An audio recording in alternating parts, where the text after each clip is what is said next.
अस्सलाम वालेकुम नाजरीन, वेलकम टू पाक हेल्थ टिप्स। उम्मीद करता हूँ कि आप सब खैरियत से होंगे। आज का जो हमारा मौजू है, टॉन्सिल्स का बग़ैर ऑपरेशन के इलाज। मौजूदा दौर में टॉन्सिल्स यानी गले के गदूद का बढ़ जाना बहुत ज़्यादा हो रहा है। अहबाब के लिए इस मर्ज़ का मुफीद तरीन नुस्खा हाजिर है। फरमान रसूल सल्लल्लाहु अलैहि वसल्लम है, अपने बच्चों को हलक की बीमारी में गला दबाकर अजाब ना दो जबकि तुम्हारे पास कस्त मौजूद है। इमराज हल्क में गले पड़ना एक मशहूर मर्ज़ है। इसको अंग्रेज़ी में टॉन्सिल्स, अरबी में वम लौज़तीन, उर्दू में गले पड़ना या गले फूल जाना के नाम से मौसूम किया जाता है। हल्क में ज़ुबान की पिछली तरफ दोनों तरफ में छोटे छोटे गदूद होते हैं। इन गदूद को टॉन्सिल्स यानी इंसानी बदन का दरबान कहा जाता है, क्योंकि ये गदूद जरासीम को आगे जाने से रोकते हैं और जरासीम को नाकारा बना देते हैं। लेकिन बाज़ औक़ात शदीद हमले की सूरत में ये संतरी खुद मतूरम हो जाते हैं। इस हालत को गले पड़ना या टॉन्सिल्स का फूल जाना कहते हैं। गले पड़ने का मर्ज़ आजकल बच्चों और बड़ों में बहुत ज़्यादा है। इसके इलाज में गफलत से नमूनिया और दमकशी तक नौबत पहुँच जाती है।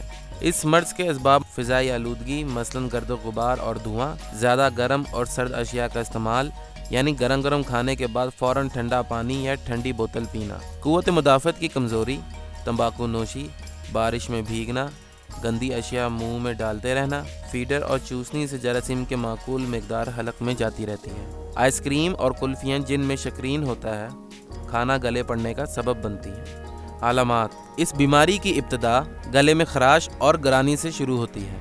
मरीज़ को थूक निकलने में दर्द और चुभन होती है। खफीफ लर्जे के साथ बुखार हो जाता है। टॉन्सिल्स सुर्ख और मतूरम नज़र आते हैं।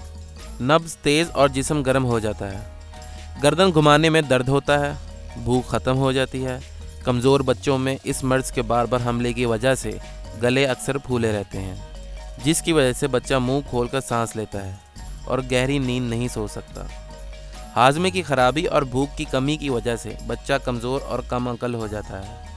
कद छोटा रह जाता है। गले से रिसने वाला बदबूदार थूक मैदे में जाने की वजह से जोड़ों में सोजिश हो जाती है।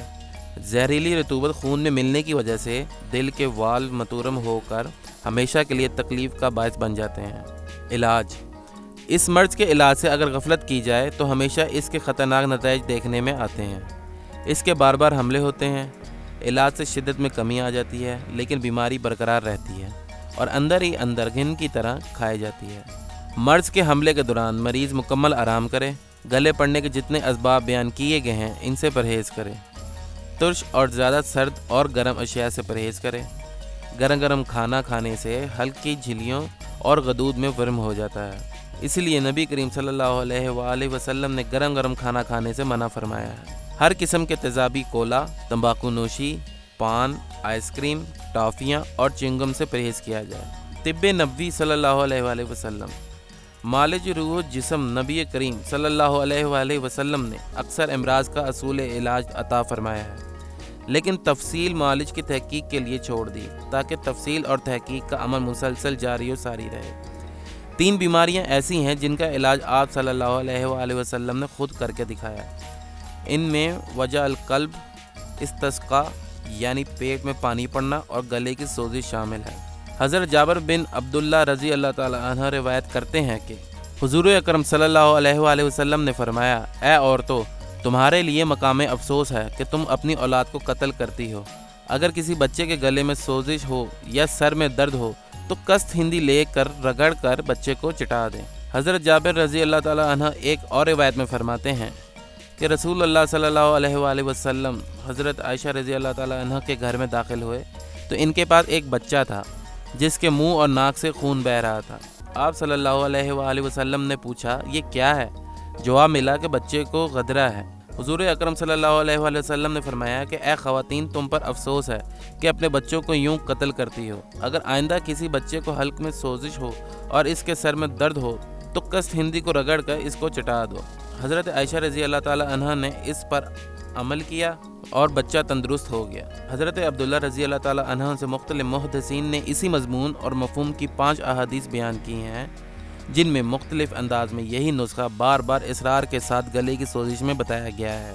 हज़रत अनस बिन मालिक रज़ी अल्लाह ताला अन्हु ने रिवायत की है कि रसूल अल्लाह सल्लल्लाहु अलैहि वसल्लम ने फरमाया, اپنے بچوں کو حلق کی بیماری میں گلا دبا کر عذاب نہ دو جبکہ تمہارے پاس قسط موجود ہے۔ ہمارے ملک میں بھی یہ رواج ہے کہ عورتیں بچے کا گلا خراب ہونے کی صورت میں بچے کا منہ کھلوا کر اس کا گلا دبا دیتی ہیں اور گلے میں توے کی سیاہی یا راکھ لگا دیتی ہیں۔ یہ طریقہ نہایت غلط ہے۔ آپ نے بچوں کا گلا دبانے سے منع فرمایا ہے۔ اس طرح گلے کو دبا کر خدود کو توڑنا جریان خون کا باعث بنتا ہے اور اس سے موت واقع ہو جاتی ہے۔ میں نے اسی طرح کے عمل کی وجہ سے کئی بچوں کی موت واقع ہوتی دیکھی ہے۔ قسط بنیادی طور پر جراثیم کش ہے۔ جراثیم اس کے عادی نہیں ہوتے جبکہ دیگر جراثیم کش ادویات کے عادی ہو جاتے ہیں۔ قسط جسم میں قوت مدافعت بڑھاتی ہے۔ قسط جیسی مفید اور مؤثر دوا کے ہوتے ہوئے گلے نکلوانا یا اس کا آپریشن کروانا افسوسناک امر ہے۔ ام المومنین حضرت سلمہ رضی اللہ تعالیٰ عنہ فرماتی ہیں کہ نبی کریم صلی اللہ علیہ وآلہ وسلم کو زندگی بھر کبھی کوئی ایسا زخم نہیں آیا یا کانٹا نہیں لگا جس پر مہندی نہ لگائی ہو۔ اس سنت سے ثابت ہوا کہ مہندی دافع ورم سوزش ہے۔ اس سنت کی پیروی میں مہندی کے پتے پانی میں ابال کر گرگرے کرنے سے ہر قسم کے حلق کی سوزش دور ہو جاتی ہے۔ قرآن شریف میں شہد کے متعلق آیا ہے فی شفاء الناس، اس میں لوگوں کے لیے شفا ہے۔ قرآن اور احادیث کی روشنی میں گلے کی ہر قسم کی سوزش کا یہ علاج بہت کامیاب ہے۔ نمبر 1، نہار منہ اور عصر کے وقت 2 چمچ شہد گرم پانی میں ملا کر چائے کی طرح پیا جائے۔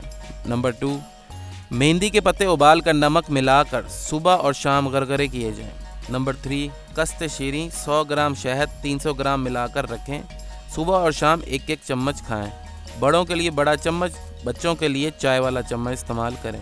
نمبر 4، املتاس کا گودا 6 گرام، گلاب کے پھول 6 گرام پانی میں ابال کر 2-3 بار غرغرے کرنا بہت مفید ہے۔ ناظرین، اگر آپ اسی طرح ہماری ویڈیو سے مستفید ہونا چاہتے ہیں تو ہمارے چینل کو سبسکرائب کریں اور بیل آئیکن پر کلک کریں تاکہ ہماری نئی سے نئی معلوماتی ویڈیوز آپ کو ملتی رہیں۔ شکریہ۔